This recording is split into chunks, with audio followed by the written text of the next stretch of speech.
বিসমিল্লাহির রহমানির রহিম। বিয়ের 15 বছর পর হজরত মুহাম্মদ সাল্লাল্লাহু আলাইহি সাল্লাম নবুয়ত লাভ করেন। তিনি খাদিজা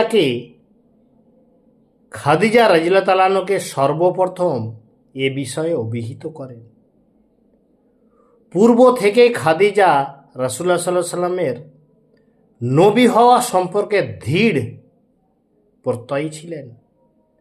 সহিহ বুখারীর ওহীর সূচনা অধ্যায়ের একটি হাদিসে বিষয়টির বিস্তারিত আলোচনা এসেছে। হযরত আয়েশা রাদিয়াল্লাহু তাআলা আনহা বলেন, রাসূলুল্লাহ সাল্লাল্লাহু আলাইহি সাল্লাম প্রথম ওহীর সূচনা হয় ঘুমে, সত্য স্বপ্নের মাধ্যমে। স্বপ্নে যা কিছু দেখতেন তা সকালবেলায় সূর্যের মতো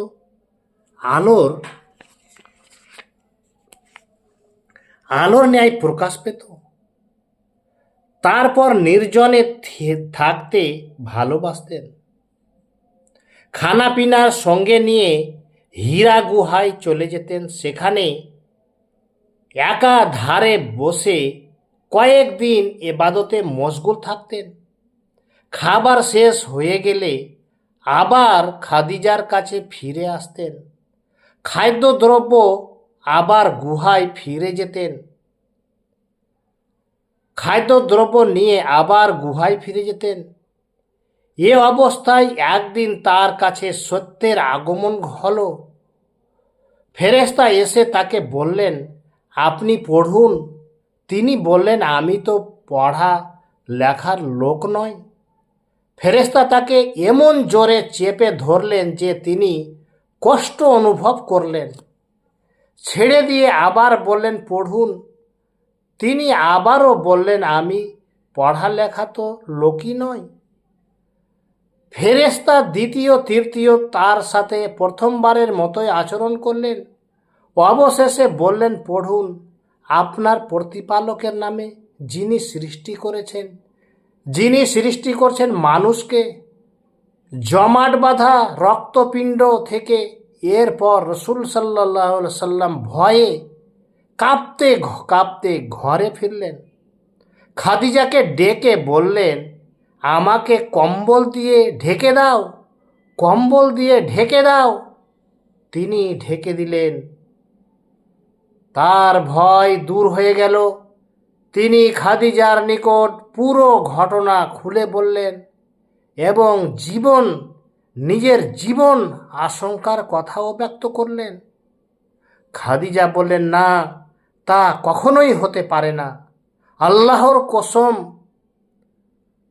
তিনি আপনাকে লাঞ্ছিত কোনোদিন করবেন না।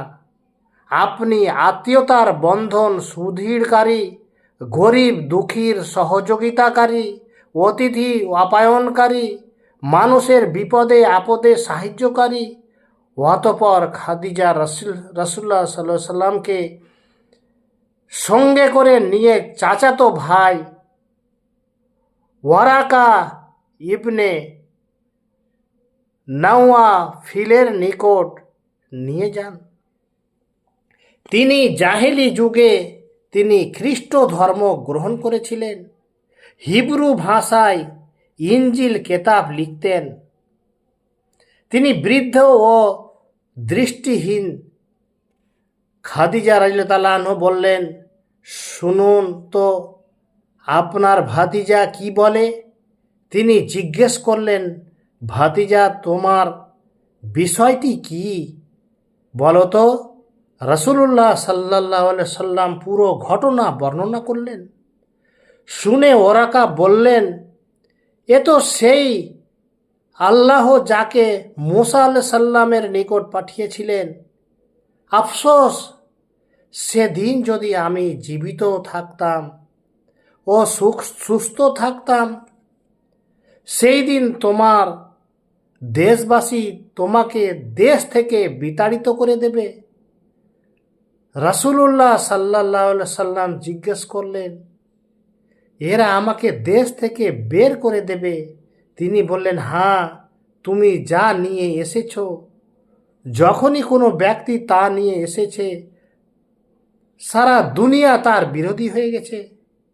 যদি সে সময় পর্যন্ত আমি বেঁচে থাকি তাহলে তোমাকে সব ধরনের সাহায্য সহযোগিতা আমি অবশ্যই করব। এ ঘটনার কিছুদিনের মধ্যে ওরাকার মৃত্যু হয়ে গেল। দাওয়াতের কাজে সার্বিক সহযোগিতা ইসলাম গ্রহণের পর হজরত খাদিজা রাদিয়াল্লাহু তাআলা আনহু তার সকল ধন সম্পদ তাবলিগের দিনের লক্ষ্যে ওয়াকাফ করে দিলেন, দান করে দিলেন। রাসূলুল্লাহ সাল্লাল্লাহু আলাইহি সাল্লাম ব্যবসা বাণিজ্য ছেড়ে আল্লাহর ইবাদত এবং ইসলাম ধর্ম প্রচারে নিজেকে সম্পূর্ণভাবে আত্মনিয়োগ করলেন। সংসারের সকল আয় বন্ধ হয়ে গেল। সেই সাথে বাড়তে থাকে খাদিজার দুশ্চিন্তা। তিনি ধৈর্য এবং সহনশীলতার সাথে সব প্রতিকূল অবস্থার মোকাবিলা করেন। মুশরিকদের প্রত্যাখ্যান ও অবিশ্বাসীদের কারণে রাসূলুল্লাহ সাল্লাল্লাহু আলাইহি সাল্লাম যে ব্যথা অনুভব করতেন, খাদিজা তার কাছে এলে তা সঙ্গে সঙ্গে দূর হয়ে যেত।